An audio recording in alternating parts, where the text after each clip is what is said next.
Kwa mazingira kutita maji, yule mkaka akawa anamgusagusa mama. Mama yangu. Yaani basi maelezo hakuna.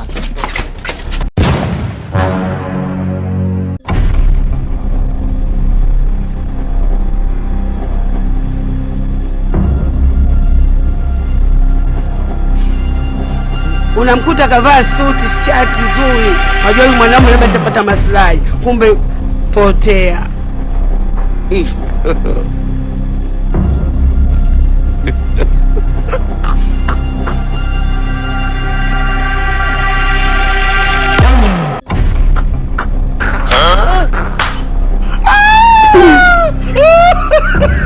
I wonder.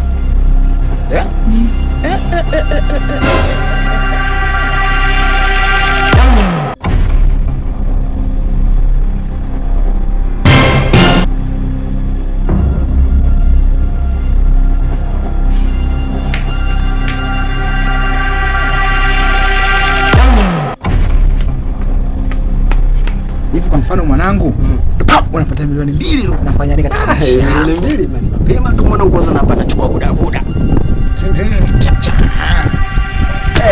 moto kama sio mdogo. Nataka sikia. Mimi hapa mtapatia vitu vipi unajua kwenye kwangu. Nielekeze pale milioni 2 kiwanja. Sasa unajua kwa nini? Ipo na milioni 2. Vipo kibao kulanga. Kwa mshikaji ndio akikaza ukajenga kule. Na kweli ndio. Sasa sikiliza. Mwenyewe inabidi nifanyie basi chungu kwanza pikipiki taniua. Afu ndo kaijua kana hasara. Mwanangu. Wewe nini tena? Watutisha. Baba, kuna nyumbani kuna mgeni. Mgeni wangu mimi, mgeni wa nani?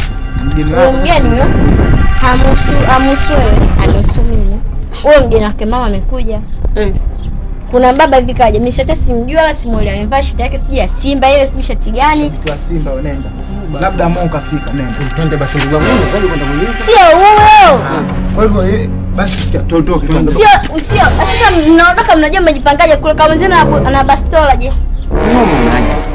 Yaani wewe kaka jinsi ulifika pale, kanikuta mimi nafika maji. Kwa mazingira kutita maji, yule mkaka akawa anamgusagusa mama. Mama yangu. Yaani basi maelezo hakuna.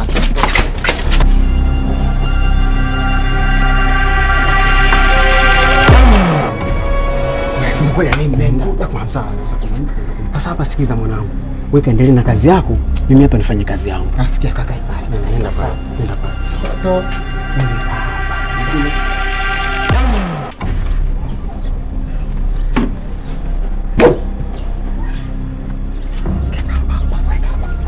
Poa nenda.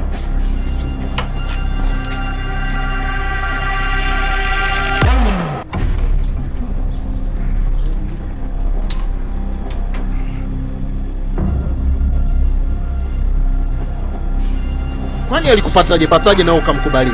No, tafadhali mwanangu.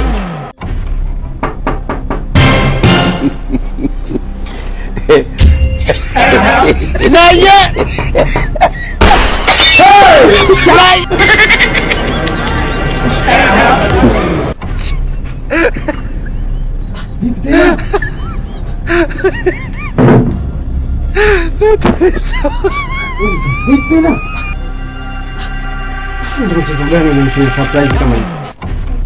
Surprise gani unaniziba hivi na naniliu bana? Ongera bana.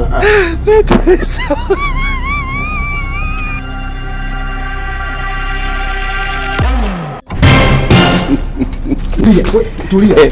Chogo wa mwisho. Tulia mshamba. Twende sikia kwa mchezo mwasizania kitambo sisi tushacheza. Baba lete mafuta. Baba mimi wanaume baba. Lete mafuta baba.